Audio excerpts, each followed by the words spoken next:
साबिक रियासती वजीर हरीश राव ने लिंगमपल्ली बस्ती दवाखाने का दौरा करते हुए कहा कि बीआरएस हुकूमत ने पहली बार बस्तियों के अवाम के लिए मुफ्त तिब्बी सहूलियात फराहम की।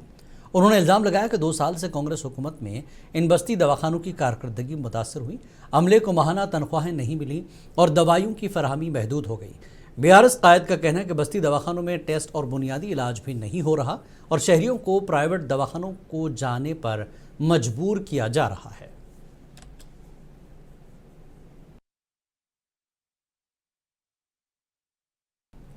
रुकन पार्लियामेंट चावला किरण कुमार रेड्डी ने कहा कि जुबली हिल्स ज़मीनी इंतखाब में कांग्रेस की जीत यकीनी है और अवाम इस बार भी बीआरएस को सबक सिखाएगी। गांधी भवन में मीडिया से बात करते हुए उन्होंने कहा कि अलहदा तेलंगाना रियासत के क़याम के बाद तेलंगाना के अवाम को फ़ायदा नहीं पहुंचा, सिर्फ केसीआर के ख़ानदान को ही फ़ायदा मिलता रहा। केटीआर साहब रेफरेंडम ठीक है, आप जो बोले अगर जुबली हिल्स इलेक्शन रेफरेंडम बनेगा तो अच्छा है, यही बात पे रहो। इलेक्शन के बाद यही बात पे चर्चा करेंगे हम। ऑलरेडी कंटोनमेंट में तीसरी पोजीशन आया आपका, जो आपका सिटिंग सीट हार के तीसरी पोजीशन में आया और पार्लियामेंट में आपको 0 आ गया। तो जनरल इलेक्शंस, असेंबली इलेक्शंस के बाद 2 बड़े इलेक्शन हुआ, एक तो पार्लियामेंट इलेक्शन हुआ, एक तो बाई इलेक्शन हुआ। दोनों में आपकी हालत तो 0 है। वो रेफरेंडम नहीं है क्या? अभी भी रेफरेंडम चाहिए आपको तीसरी बार?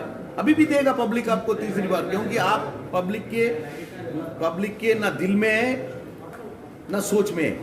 आपका जो लूटा, आपने जैसे लूटा तेलंगाना को 10 साल में, आपके घर में जो आज आप मंत्रियों के बारे में बता रहे, कांग्रेस के मंत्रियों, आपके घर में ये जो तेलंगाना का जो एजुकेशन हुआ उसमें 1600 लोग मर गए तेलंगाना के लिए। क्यों? नौकरियों के लिए। किसको नौकरी मिले तेलंगाना के आने के बाद? तेरे घर में नौकरी मिले। क्या क्या मिले? केसीआर ने मुख्यमंत्री बने, हरीश राव फाइनेंस मिनिस्टर और इरिगेशन बने, केटीआर बन गया म्युनिसिपल मिनिस्टर, आईटी मिनिस्टर, कविता एक बार बन गया लोकसभा, एक बार बन गया एमएलसी, संतोष राव बन गया राज्यसभा। कौन लूटा भाई देश को? केसीआर के जो फैमिली है सबसे बड़ा दंडुपाल्यम है, चाहे ओरिजिनल कनाडा मूवी भी नहीं चलेगा। कनाडा मूवी में जो दंडुपाल्यम बैच ने जैसा लूटा ना लोगों को, कम से कम चोर है रात में आके लूटे, दिन में कड़ी कड़ी लोगों को मार दिया तुम लोग। समाजी बहबूद के रियासती वजीर अडुलरी लक्ष्मण कुमार ने हुकूमत के खिलाफ बीआरएस लीडरों के काबिल एतराज़ तबसरों पर तनकीद की। उन्होंने कहा कि पिछली बीआरएस हुकूमत के दौरान सियासी बदनुमानियाँ, फ़ोन टैपिंग और नौजवानों के हुकूक़ की खिलाफ वर्जियों के मसाइल थे, लेकिन अब बीआरएस लीडरान कांग्रेस दौर हुकूमत की हकीकत को नज़रअंदाज करके महज इल्ज़ाम तराशी कर रहे हैं। దండుపాలెం అంటే ఏంటంటే హరీష్ రావు గారు క్యాబినెట్లో ఉన్న మధ్యలో దండుపాలెం అంటే ఏమి? దానికి అర్థం చెప్పండి. మీరు ఒక బాధ్యత గల ప్రజాప్రతినిధిగా పనిచేసింది, ఉద్యమంలో పనిచేసింది కదా. ఒక దళితలో క్యాబినెట్లో ఉన్నటువంటి దళిత మంత్రులను అవమానపరుస్తున్నావా? ఒక బలహీన వర్గాలకు సంబంధించిన క్యాబినెట్ ఉంటే బలహీన మంత్రులను అవమానపరుస్తున్నావు. దండుపాలెం క్యాబినెట్ అని ఒకరు అంటారు, కుక్కలు చింపిన విస్తారని ఒకరు అంటారు, మాఫియా డాన్ అని ఇంకోరు అంటారు.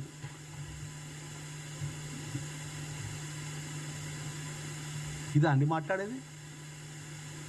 తెలంగాణ ప్రజలకు ఉన్నటువంటి మనకు ఎంత గొప్ప, మనకు తెలంగాణ ప్రజలు ప్రపంచంలో కానీ దేశంలో కానీ ఎంత గౌరవిస్తారో మన రాష్ట్ర ప్రజలు మనలందరినీ.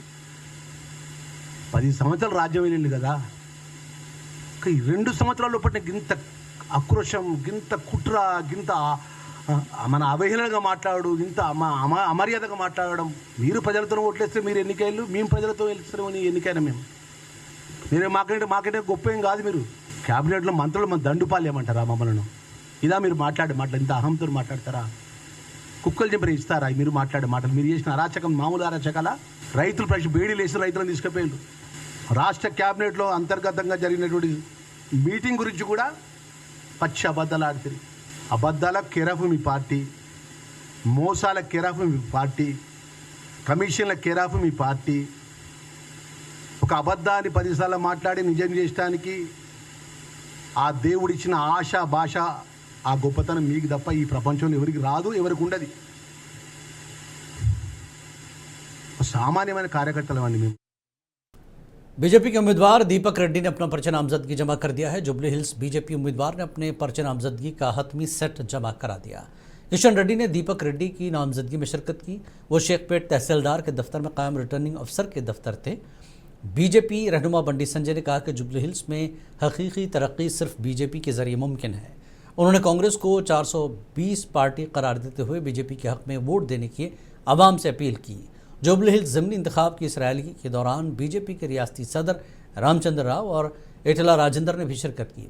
उन्होंने कहा कि कांग्रेस और बीआरएस हुकूमती इलाके की तरक्की और ड्रेनेज और बुनियादी सहूलियात देने में नाकाम रही और अवामी एतमाद खो चुकी हैं।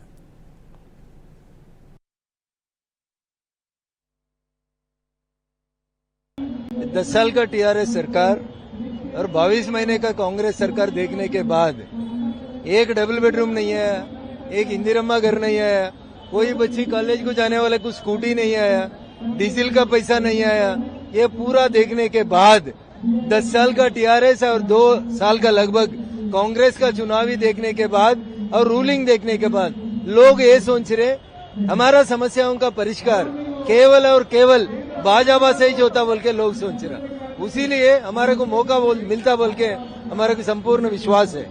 क्यों बोले तो 22 साल का कांग्रेस रूलिंग में एक भी स्मशान, एक भी कब्रिस्तान पूरा 119 कॉन्स्टिट्यूंसीज में किधर भी नहीं दिया।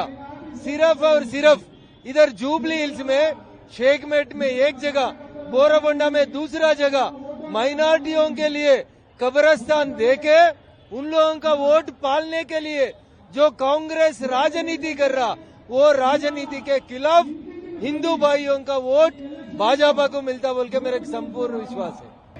आज जुबली बाई इलेक्शन में नलकल दीपक रेड्डी बीजेपी उम्मीदवार आज नॉमिनेशन डाल रहा है। थाउजेंड्स ऑफ हमारा कार्यकर्ता लीडर्स एंड हजारों जुबली प्रजा ने जो आशीर्वाद देके आज नॉमिनेशन डाल रहा है। इसमें किशन रेड्डी जी, रामचंद्र राव जी, हमारा महेश रेड्डी जी, हमारे एमपीज एंड एमएलए सभी लोग आज भाग लिए।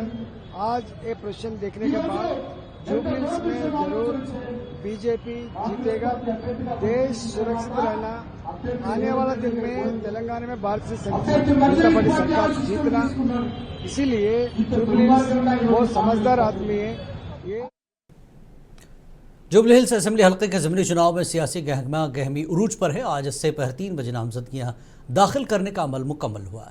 जो उम्मीदवार मुकर्रर वक्त से पहले नामजदगी दफ्तर के अहाते में दाखिल हो चुके थे, उन्हें नामजदगी दाखिल करने की इजाज़त दी गई। इस बार बड़ी सियासी जमातों के उम्मीदवारों के अलावा आज़ाद उम्मीदवार, रीजनल रिंग रोड से मुतासरा किसानों, उस्मानिया यूनिवर्सिटी के तलबा और बेरोज़गार तंजीमों के रहनुमाओं ने भी इंतखाबी मैदान में कदम रखा। इस हल्के से 150 से ज़्यादा नामजदगियाँ दाखिल की गईं, जो कि एक रिकॉर्ड तस्वुर की जा रही हैं। इलेक्शन कमीशन के मुताबिक नामजदगियों की जांच कल से शुरू की जाएगी, जबकि 24 अक्टूबर तक उम्मीदवारों को अपनी नामजदगी वापस लेने का मौका मिलेगा।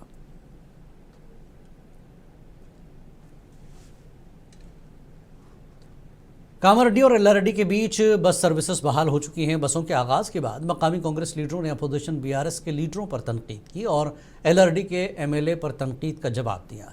कांग्रेस लीडरों का कहना है कि टूट चुके पुलों के काम सरकारी काम टेंडर के जरिए होते हैं और एमएलए मदन मोहन राव ने ओहदेदारों और ठेकेदारों को मयारी काम करने की तंबीह की है और हलके के तमाम मंडलों में जंगी बुनियादों पर काम जारी है। इसलिए बीआरएस लीडरों को बेतुकी बातें करने से पहले सोचना चाहिए।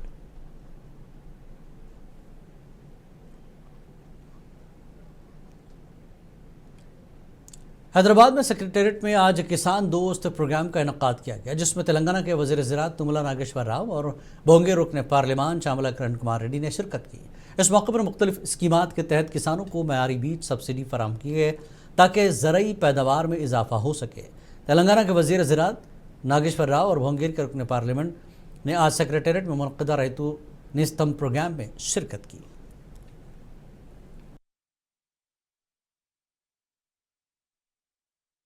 महबूबाबाद ज़िले से खबर है।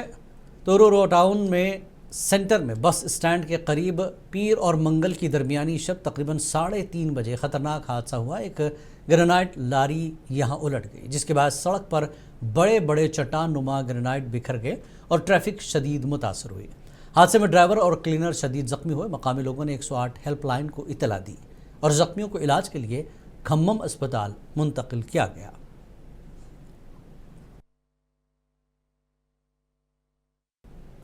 4 माओ नवाजों ने मुलुगु जिला एसपी के सामने खुद सुपुर्दगी की। नक्सली पुलिस सुपरिंटेंडेंट शहर के सामने सरेंडर किए। सरेंडर करने वालों में 3 माओ नवाज पार्टी के आम अरकान और एक मिलिशिया कमांडर शामिल हैं। पुलिस के मुताबिक तेलंगाना हुकूमत की जानिब से फराहम की जाने वाली रिहाइश और तरक्की के मौके ने उन्हें जिंदगी की असल धारी में वापस आने पर आमादा किया। इस मौके पर हर फर्द को 25,000 रुपये का माली ताउन भी दिया गया। ఆదివాసీ ప్రజల అభివృద్ధి మరియు సంక్షేమం కోసం ములుగు జిల్లా పోలీస్ చేపట్టిన ఊరు కన్నా ఊరు మిన్న మన ఊరికి తిరిగి రండి అనే అవగాహన కార్యక్రమం భాగంగా మరియు తెలంగాణ ప్రభుత్వం ఇస్తున్న ఫెసిలిటీస్కి అట్రాక్ట్ అయ్యి నక్సలిజాన్ని విడిచిపెట్టి ఈరోజు నలుగురు సిపిఎం మావోయిస్ట్ పార్టీకి సంబంధించిన నలుగురు లొంగిపోవడం జరిగింది।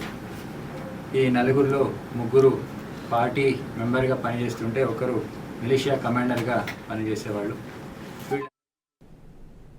महबूब नगर में पुलिस मार्टर्स डे के मौके पर जिला पुलिस के ज़ेर-ए-एहतमाम परेड और रैली का इनेकाद किया गया। इस तकरीब में DIG LS चौहान, जिला SP D जानकी और पुलिस एहलकारों ने शिरकत की। इस दौरान गुज़श्ता साल अपने फ़राइज़ के दौरान जान की कुर्बानी देने वाले 191 पुलिस एहलकारों के नाम पढ़े गए और उनके अहल खाना से मुलाकात की गई। रैली ज़िला हेडक्वार्टर से प्रदेशी नायडू सर्कल तक निकाली गई, जहां पुलिस शुहदा को फूल निचावर करके खराज अक़ीदत पेश किया गया।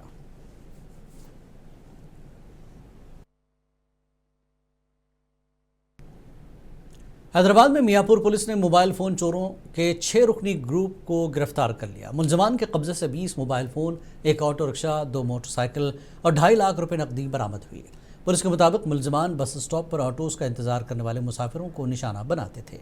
इस गिरोह में से एक ड्राइवर के तौर पर काम करता है, जबकि बाकी 4 मुसाफिर का रूप धारकर ऑटो में सवार होने वाले मुसाफिरों के मोबाइल और नकदी लूट लेते थे।